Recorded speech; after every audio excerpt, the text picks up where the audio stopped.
చిత్తూరు జిల్లా కుప్పం మున్సిపల్ పరిధిలోని లక్ష్మీపురంలో వెలసిన శ్రీ ప్రసన్న వరదరాజస్వామి ఆలయంలో ఎమ్మెల్సీ భరత్ సతీమణి దుర్గమ్మ జన్మదినం సందర్భంగా కౌన్సిలర్ మణి ఆధ్వర్యంలో ప్రత్యేక పూజలు నిర్వహించారు. అనంతరం ఎమ్మెల్సీ భరత్ మరియు ఆయన సతీమణి దుర్గమ్మ ప్రతి ఇంటికి వెళ్లి ప్రజల సమస్యలను అడిగి తెలుసుకున్నారు. జగనన్నతో జనం, భరతన్నతో మనం కార్యక్రమంలో భాగంగా ప్రతి ఇంటికి వెళ్లి మహిళలకు పసుపు, కుంకుమ మరియు సారెను అందజేశారు. రాబోయే ఎన్నికల్లో భరత్ను ఎమ్మెల్యేగా ఆశీర్వదించాలని కోరారు.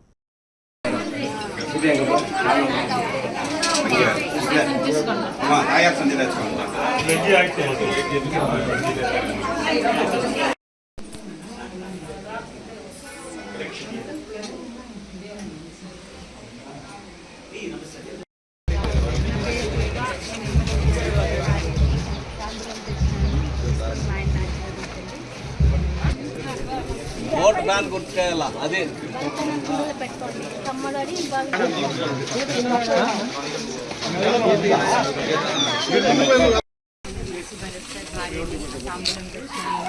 తీసుకొని మా ఆయన ఆశీర్వాదించండి. ఉంటానన్నా, బాగున్నారన్నా.